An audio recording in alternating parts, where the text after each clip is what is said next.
Mardi 4 février 2025. Bonjour à tous. J'espère que vous allez bien. Nous, ça va ici, c'est la grande forme. Si ça va chez vous, c'est que ça va chez nous aussi. Le 4 février marque la journée mondiale contre le cancer. Donc, pensée positive à toutes les personnes atteintes de ce cancer. Bonjour à tous. J'espère que vous allez bien. En tout cas, on parlera aussi de cette maladie en fin d'émission avec Mamadi Camara. En attendant, on va parler info et édito avec les deux Ibrahim. À ma droite, Monsieur Traoré. Ibrahim, bonjour. Bonjour, Madame Diallo. Bonjour, Monsieur Diallo. Bonjour, Korka. Bonjour à tous. Madame Diallo, tu remets original. Il a dit Madame Diallo, il n'a pas complété, il a laissé original. Si vous m'avez appelé monsieur, pourtant je ne suis pas marié, bon, c'est pas grave. Monsieur Diallo, original. Donc, Madame Diallo? Madame Diallo, original. C'est ça. En tout cas, ça commence. La bonne humeur. On commence par les infos.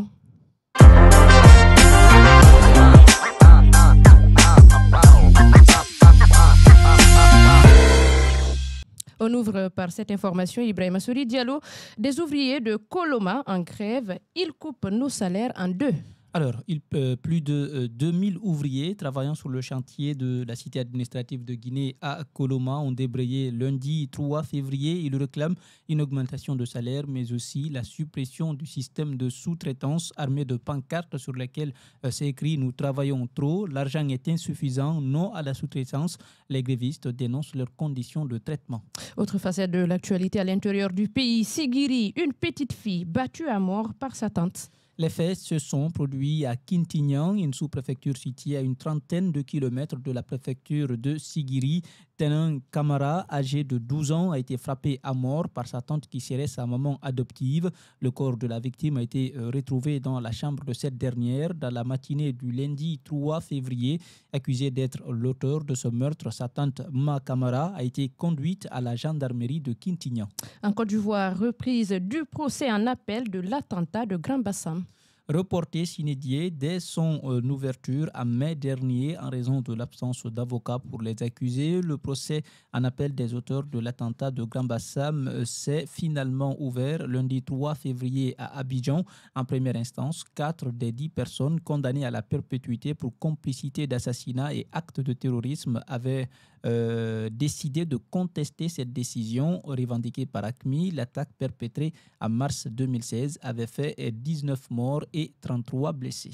Tout près, au Mali, l'association Tamouzok va soutenir les autorités de transition pour la paix dans le Nord. L'association Tamouzok, Alliance pour la paix et la concorde, a été présentée dimanche 2 février à Bamako par ses fondateurs. Une cérémonie de lancement plus officielle à laquelle participeront les autorités de transition et où seront invités les partenaires internationaux du Mali est annoncée pour les prochaines semaines. Nous parlons à présent du conflit dans l'est de la RDC.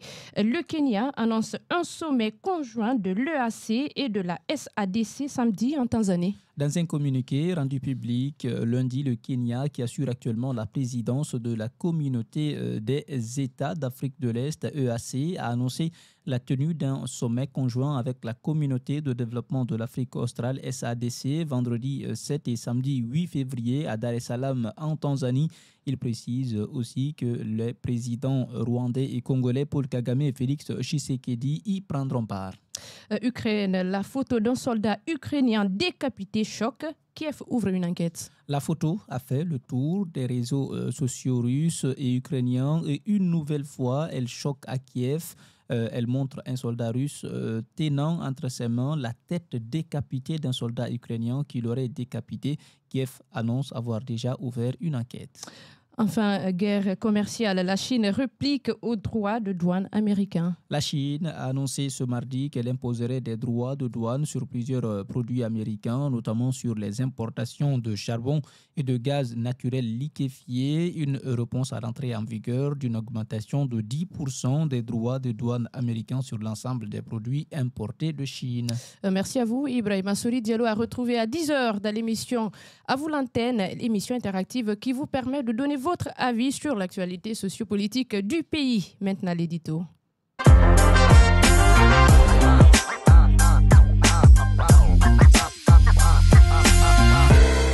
Déjà sur place avec un autre sujet. Édito du jour, Monsieur Traoré. Immersion gouvernementale, Baouri marche sur les traces de ses prédécesseurs en rond. C'est une tradition désormais bien ancrée sous la transition. Chaque gouvernement nommé commence par découvrir avec des yeux ébahis qu'il existe un pays au-delà de Conakry. Cette fois, c'est au tour du gouvernement Bawouri de partir en immersion dans l'arrière-pays pendant un mois. Objectif affiché, être à l'écoute du peuple et comprendre ses souffrances. Objectif réel, mystère et boule de gomme. Avant lui, Bernard Goumou avait déjà fait ses valises pour presque les mêmes raisons. Avant Goumou, Mohamed Beavogui avait lui aussi tenté l'aventure. Et le point commun de toutes ces explications, de toutes ces expéditions, aucun résultat concret ou pas grand-chose. En tout cas, pas une nouvelle route construite, pas une école rénovée, pas un hôpital équipé. Mais qu'importe, on repart quand même. Quand même, le syndrome du touriste d'État. Soyons sérieux. Depuis quand un gouvernement a-t-il besoin d'un voyage initiatique pour comprendre les problèmes du pays? Est-ce que la pauvreté a changé de nature? Est-ce que les routes défoncées sont devenues des tapis volants entre-temps? Ce n'est pas comme si les problèmes de la Guinée étaient cachés sous un tapis et qu'il fallait un safari ministériel pour les repérer. Et puis, ces tournées sont loin d'être une promenade de santé. Il faut loger les ministres et leurs suites, nourrir tout ce beau monde, assurer leur sécurité. Bref, un gouffre financier. Ironie du sort, ces déplacements sont censés démontrer une proximité avec la population, alors qu'ils coûtent probablement plus que le budget annuel de certaines localités visitées. Un cache-misère bien rempli. Cette immersion tombe aussi à pic. Est-ce pour faire diversion? Ces dernières semaines, les scandales financiers s'empilent à une vitesse inquiétante. Entre fonds disparus et marchés douteux, le gouvernement est englué dans des affaires embarrassantes. Alors, quoi de mieux qu'un petit bain de foule en province pour détourner l'attention? En réalité, le véritable problème n'est pas que Bawouri et ses ministres se déplacent, mais bien qu'ils le fassent pour donner l'illusion qu'ils travaillent. Pendant ce temps, les routes restent impraticables, les hôpitaux continuent d'être les mouroirs et les jeunes n'ont toujours pas d'emploi.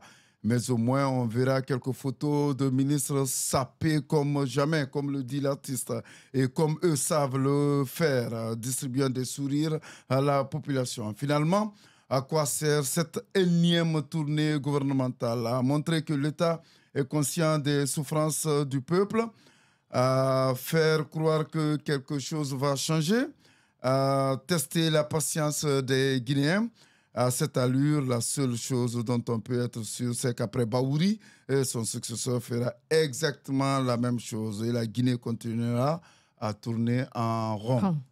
Merci à vous, Ibrahima Souri Traoré. Ce passage est à retrouver sur nos canaux de communication sur Facebook, YouTube, mais aussi sur le site d'information guinée7.com. Vous voulez connaître les informations qui font la une des sites guinéens? C'est tout de suite dans la revue de presse.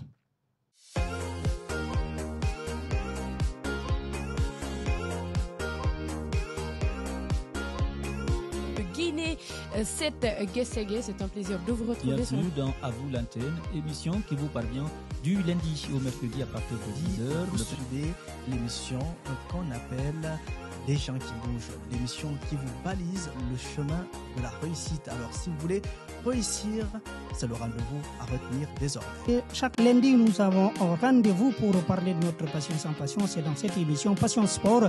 Assalamu alaikum, Diamadi, on vimen darude ka page Facebook guinée7.com, madun ka YouTube. Haray don salmina ne landi ki on sitawi don e jam sitawi don nyallude jam.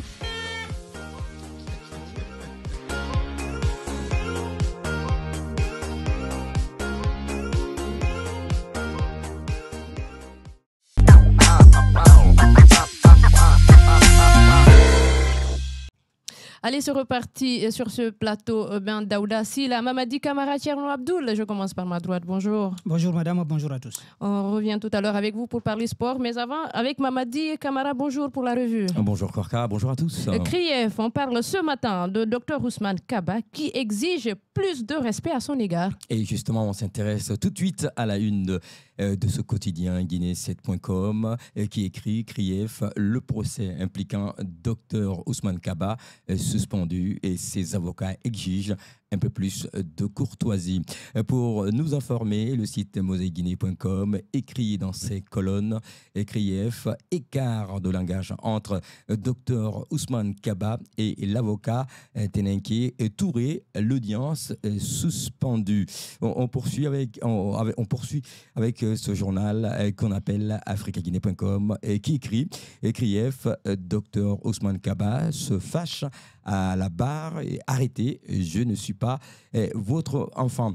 Face à la CRIEF, Ousmane Kaba se fâche et recadre une avocate, je ne suis pas votre enfant, arrêté et signé cette fois-ci par le site qu'on appelle visionguinée.info. Nous n'avons pas que cette information ce matin. Allez, on va retrouver ce titre qui est signé par ce média, guinéematin.com. Sigiri Tenen Camara, battu à mort par sa tante à Kinkenya.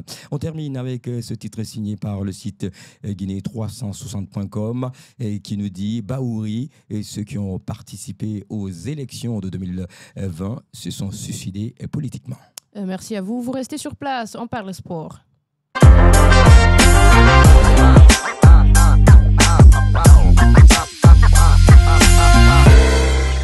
Déjà sur place, Sili Local, Abedi et Guillaume rétablis dans leurs fonctions. J'ai envie de dire enfin le bout du tunnel, madame, pour ces deux techniciens guinéens. On a évoqué cela sur ce plateau. C'est Souleymane Kamara Abidi ou encore et Guillaume Souma, l'entraîneur principal ou sélectionneur principal et son assistant direct sur le banc du Sili national local qualifié pour le championnat d'Afrique de Nations reporté pour le mois d'août prochain, plus précisément, qui va débuter le 2 août 2025 et qui va se jouer dans 3 pays, la Tanzanie, l'Ouganda et le Kenya, dont la Guinée est qualifiée l'unique équipe nationale qui va représenter le football guinéen dans une compétition internationale.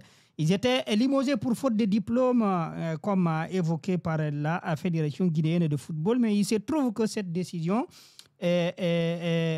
après les recommandations de la commission de sortie de crise, aujourd'hui un peu cette crise qui mine un peu la Fédération guinéenne de football est derrière, et qui soulignait qu'aucune notification officielle n'avait été émise par la Confédération africaine de football concernant les licences des entraîneurs pour le championnat d'Afrique des Nations. Donc, l'argument brandi par la FEGIFOOT pour renvoyer ces deux n'était pas fondé selon cette commission.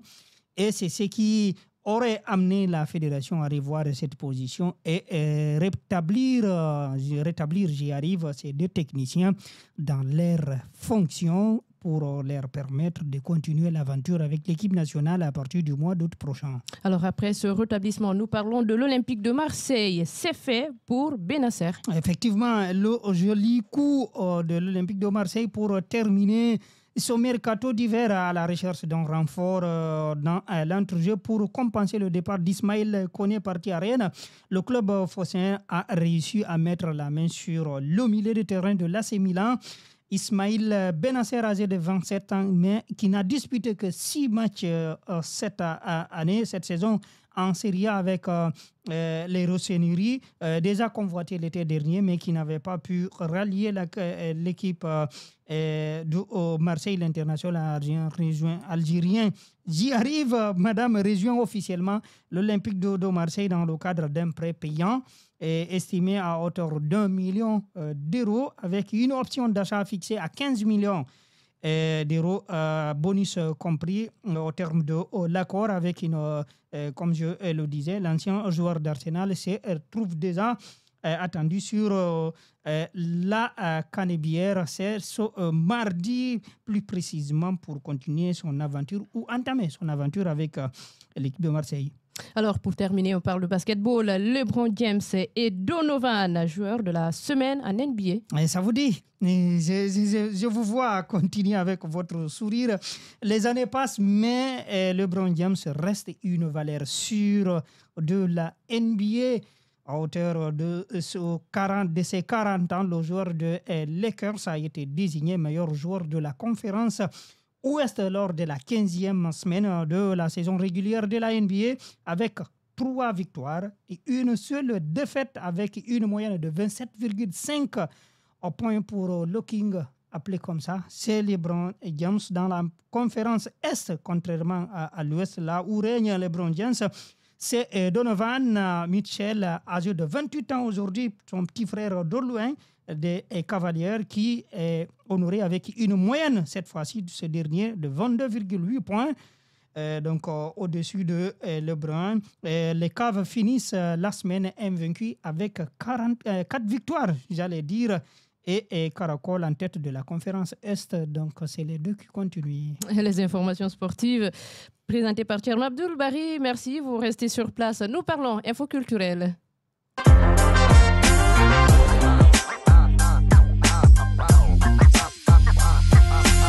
Avec Mamadi Camara, le Soussou. Voilà, Marafani, c'est ça. Marafani naturel, le nouveau clip de Gino Lolele. Oui, le clip vidéo de Marafani naturel de Ginola Lele est enfin disponible. Vous pouvez le retrouver sur sa chaîne plutôt YouTube.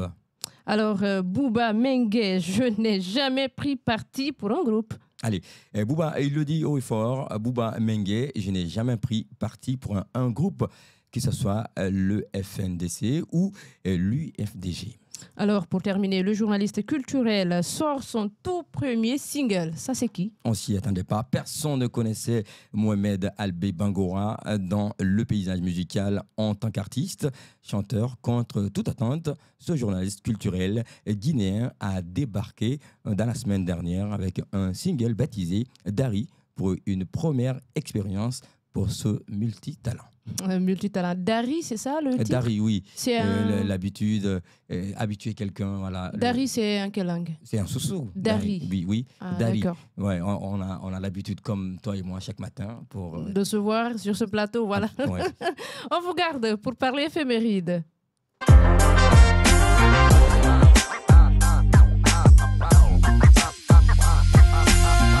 C'est toujours avec vous, Mamadi Camara, le 4 février est la journée mondiale contre le cancer et c'est Hippocrate qui a trouvé le nom de cette maladie. Et vous nous en parlez, Mamadi. On ne saurait parler de cette journée sans parler de ce grand médecin.